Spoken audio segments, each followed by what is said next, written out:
Alam mo, yung si Penelope, malamang nga umuwi na yan at nag-bus na yan ng una yan. Pero naku, hindi yung tatablan, no? Yun pa. Pero teka lang ha, kwento to ba yung chismis na may swimming competition mamaya? Oo nga.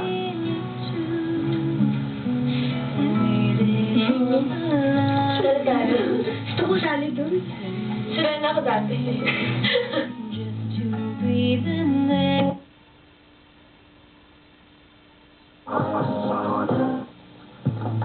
Sorry ka kasi.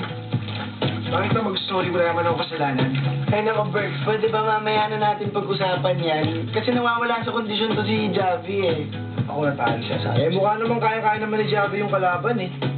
Yun yun. Good Pangalan mo. Javi pa. Javi is the name. Javi is the name. Hoy, pare!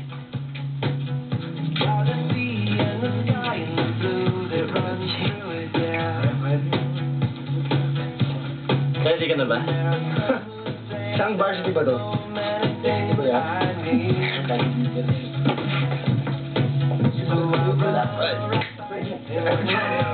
Try ng mga varsity nga. Javi! Teka lang! Ano to?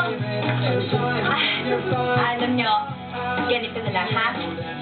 Nakita niyo yung umbrella na yan? Ito yan. Oh. Galing dito, magsaswim kayo papunta doon. Kung sino man mauna, sino ba nalo? Alam mo, Bert, Gwen, ang ganda-ganda mo. Sobra, isipin mo sila, magkukonte sila para lang sa kiss mo? Ay, nako.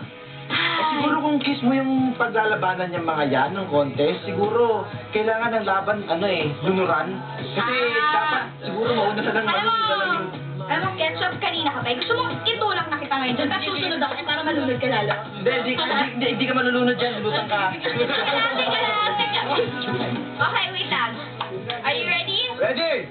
Ayun na, Javi! I'm ready. Good luck, ah. Okay, on your mark. Are you on your mark? Get set. Get set. Start.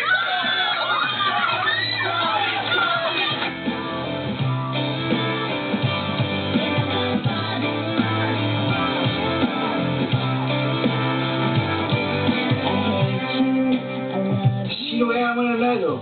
Si Javi o si George? Ipuprove kaya ni Javi na siya pa rin ang Knight in Shining Armor Unit? Ang pangalan natin next Saturday, dito lang sa Berks!